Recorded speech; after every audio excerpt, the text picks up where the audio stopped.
when I was a little child. I remember going to the Singapore Motor Show with my father. And there was one car that always kind of stood out to me. It was, the 911. And I remembered thinking as a child, wow, that car looks kind of like a frog, And I think just visually, that has stuck with me for many, many years. My father was a little bit of a gearhead, so he was always messing around with cars at home. And I remember I was the little grease monkey, helping him. We even had an engine hoist in the car. And I remember, over a weekend, about 1 year, where, we were kind of pulling out an engine off a Volvo 122 as a child. So I suppose that's where my passion for sort of cars started with my father,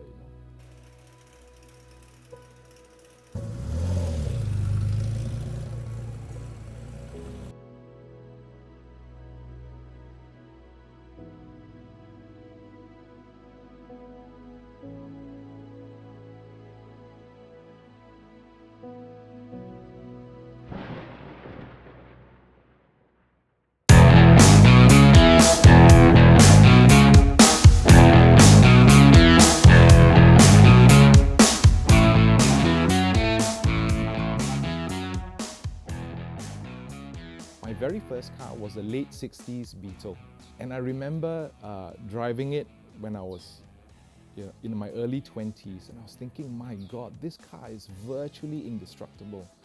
So I suppose that's where my passion for the Aircooled started. I made a promise to myself that I'd buy my first 911 before I was 30. And you know what? The funny story is, I bought the very first car that I saw. I made all the classic mistakes that you should not do. But in hindsight, when you think about it, my very first car that I bought was a 1987 G50 Carrera 3.2. Actually, it wasn't really a bad starter 911 for me, Obviously, when I got my first 911, you go through all this, euphoria, and when I got the car back, I was really cleaning it inside.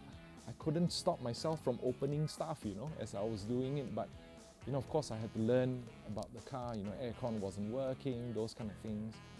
As I kind of worked on the car more and more and had more confidence to kind of start taking things apart, I learned so many things about the car. And I think what I love about 911s, and I've owned many different marques over the years, British cars, MGs. At some stage, I had a Lotus Esprit. But I think what's wonderful about the 911 is the engineering. If you open a bolt, it will open. A nut will open. And how well built they are. And I think that's why I love them so much. They're such usable cars. The car is a drive to the racetrack on a Sunday. Drive to the office on Monday. You can do B roads. Carry your family, and it's such an all-rounder, but it's also such a joy to work on.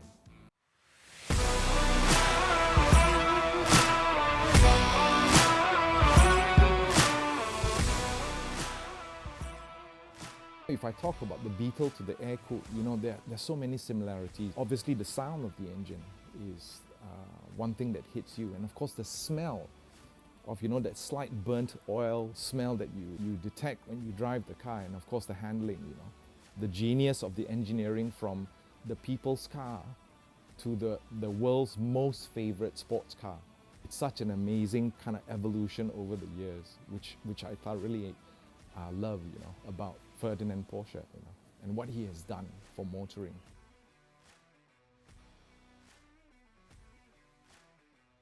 I think the car that has got a special place in my heart, out of all the 911 projects I worked on, is my 930 chassis. I affectionately call it the IROC because it's styled after the International Race of Champions, a series in America.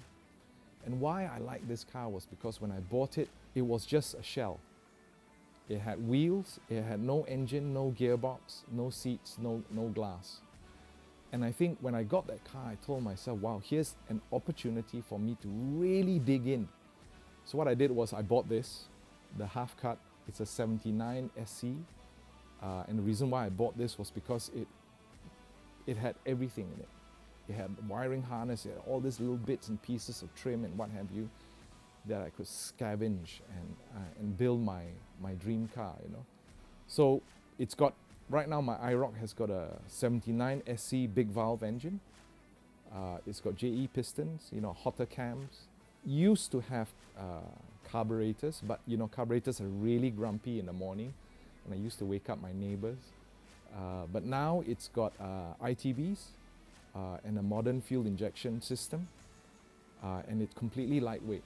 And it's a car that may not be the fastest car around, but you know what? It's the car I enjoy the most when I drive, because it's the total experience.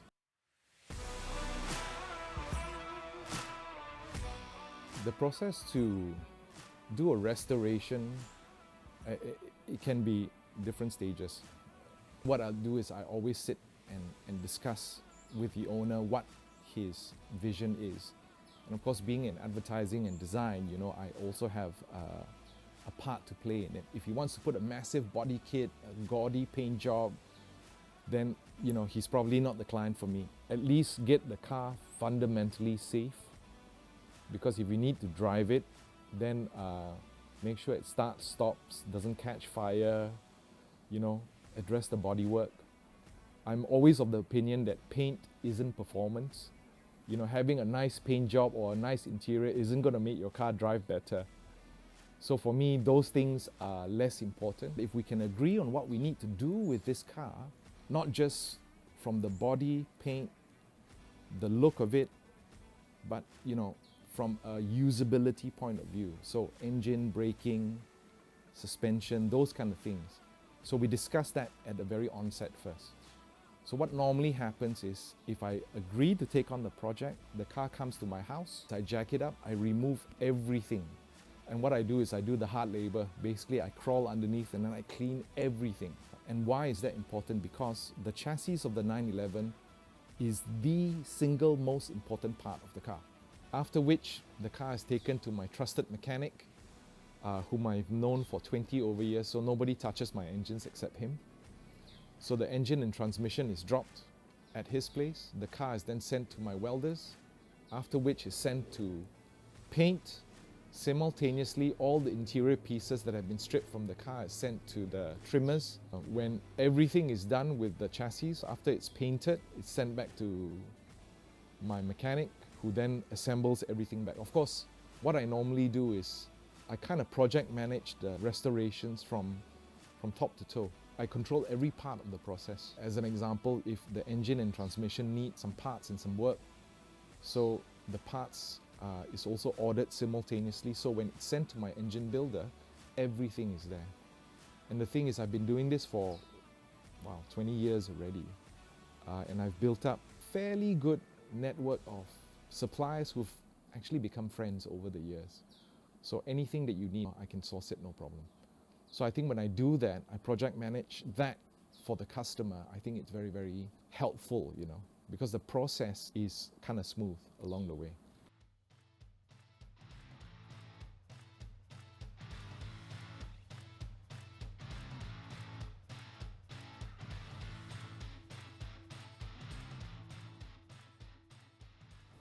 My first kind of real customer car, it was a guy I met on the internet, and it turned out that he was in Singapore. I wanted to buy some wheels off him, and we communicated over 2 years, and eventually we met up after that.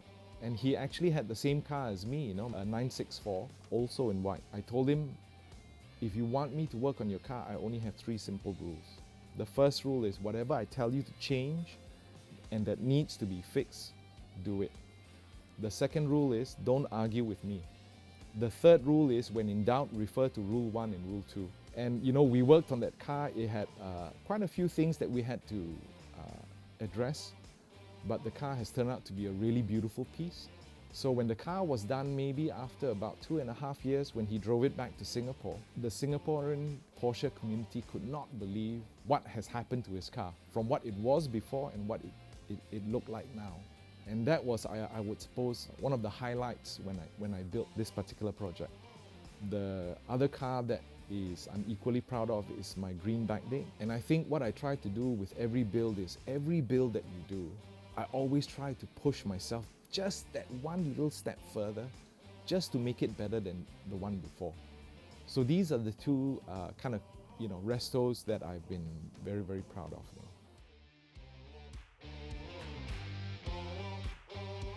Actually, I do have a blank canvas 911 project, and that's taking a garden variety 911 SC that's really, really tired. What I'm going to do is I'm going to build a 934 homage, kind of like a 70s kind of race car.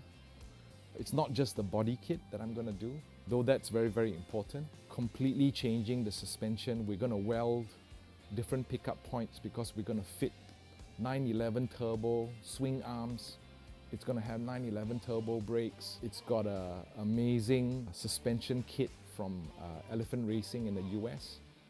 And the kicker is it's going to have a really special powertrain. It's going to have a very rare roof BTR turbo engine mated to a 5-speed roof gearbox. Now this is as rare as hen's teeth. We're also going to fit a modern EFI kit to it. I've discussed this with the owner. We're aiming for a minimum of 500 horsepower, but this car has to survive the rigors of the KL traffic. If it goes into Sepang, it needs to really perform, and it's got to be a great B-road driver. So that's going to be my most ambitious project. Come see me in 4 years.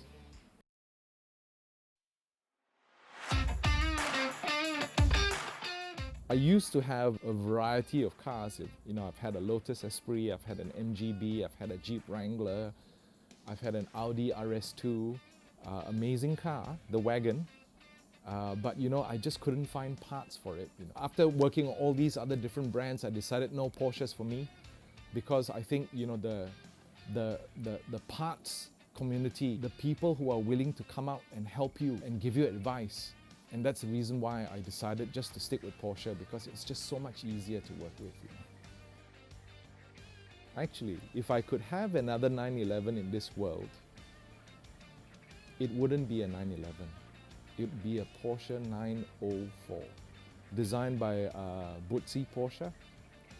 It's a tube frame chassis over a glass fiber body, beautifully lightweight. I would love to have one. Even a kit replica would be something that I would love to have. The model to buy is obviously the 6-cylinder version. They are almost unobtainable right now because of the price. Imagine having a kind of a Lotus lightweight principle with a Porsche flat 6 engine behind it. Wow, that would be a phenomenal car to own. That would be, I suppose, the top of my list.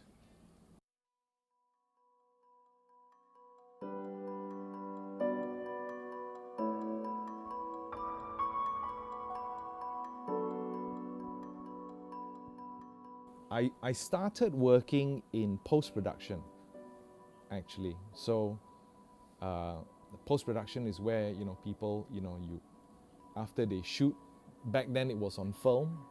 You'll take the film, you process it, you take it to telecine. Then once you are at telecine, you do an edit. Then you take it to online. I worked in that facility. I was the sort of the graphics guy, and working in that industry, I met a lot of art directors and copywriters and creative directors, and I told myself, hey, if these guys could do it, I could do it. I didn't really have a lot of credentials back then, so I wrote into various companies. One company replied, which was Leo Burnett. I went to interview with Ali Muhammad and the late Yasmin Ahmad. So she hired me.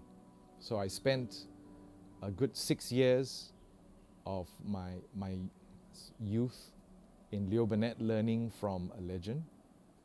After which, I went over and headed my own agency with my creative partner at BBDO. I spent 10 years at McCann Erickson. After which I said, what next? We decided to go out and start my own little company called Merdeka LHS, which is where we created, Bad Lab personal care range for men. And actually, if you look at it, it's very motorsports inspired as well. I suppose, a lot of that influence came from my background of being kind of a car nut. So when you look at the packaging, it looks like a bottle of 2T oil. And after which, my company was sold off to Dentsu, and I spent the last 5 years there. and now I'm happily retired.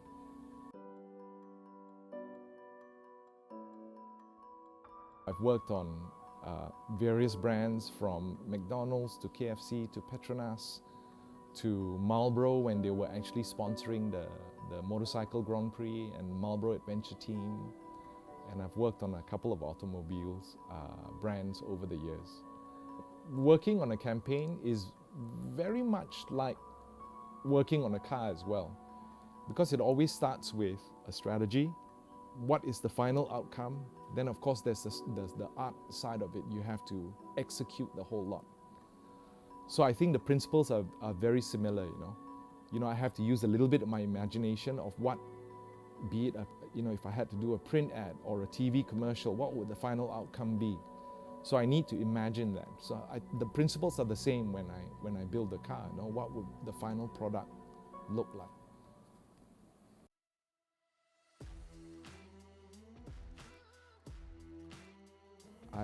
I basically find my pleasure working on the cars myself. It's my man yoga. So I don't go out there to publicize. The only way that you will find that it's my build if it's got a little Valhalla kind of little window sticker on the side and maybe perhaps a flying V logo stuck on the car. Actually, Valhalla was just something I want because I work with brands, right? And I thought, there's no way somebody would look at this car and go, hey, this is a Hua build. So I wanted to create just a brand, and Valhalla is actually from Norse mythology. It's actually a place where the fallen warriors go to rejuvenate and come back to life. So it's almost like, Valhalla was just a little brand that I wanted to just stick. It was just a little sticker that I wanted to put at the end of all my builds so that it would identify who worked on the car.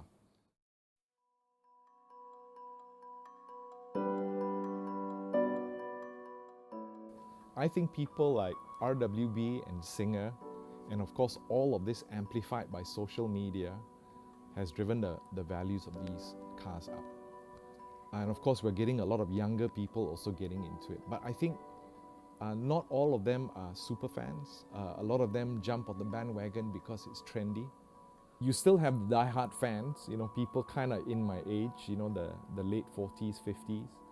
But we're also seeing a lot of younger people coming into the fold. There are good parts, and of course there are bad parts to it. The good part is there's an amazing appreciation for these iconic cars, right?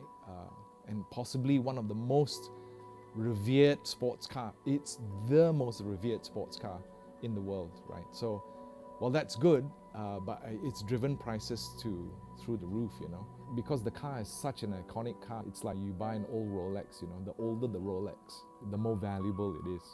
Back then, you could pick up an SE anywhere from 55,000 to 75,000. I remember seeing a 930 turbo, quite ratty, asking for 55,000. Of course, these prices, you don't have them anymore. For me, it's not so great because there are less cars for me to work, to buy and restore. And the reason why I love them because the 911 is the sum of its parts. You can't just do the paint. It's about the performance, it's about the braking, it's about the handling. And I think the most important part is about the usability and drivability of this car. It's so wonderful.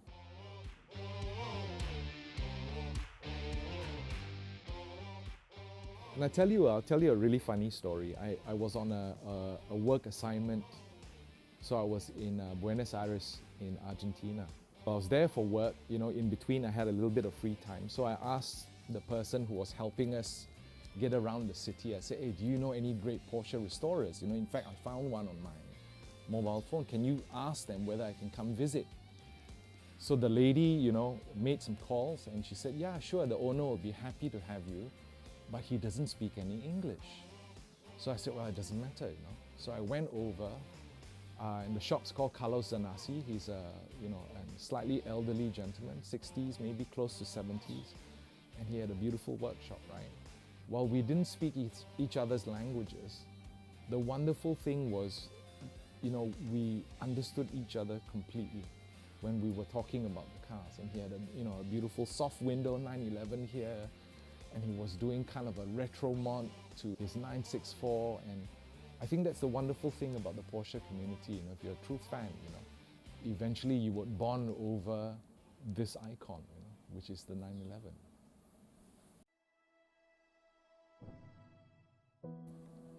It's the world's most iconic sports car. There's nothing else that comes close, you know. I respect the thinking behind it. I respect the engineering behind it. I pay a lot of respect when I work on the car, and of course I respect it when I drive them, okay? You know, you got to be careful, you know, because while they can perform very well, they can also bite you, you know, especially these old ones.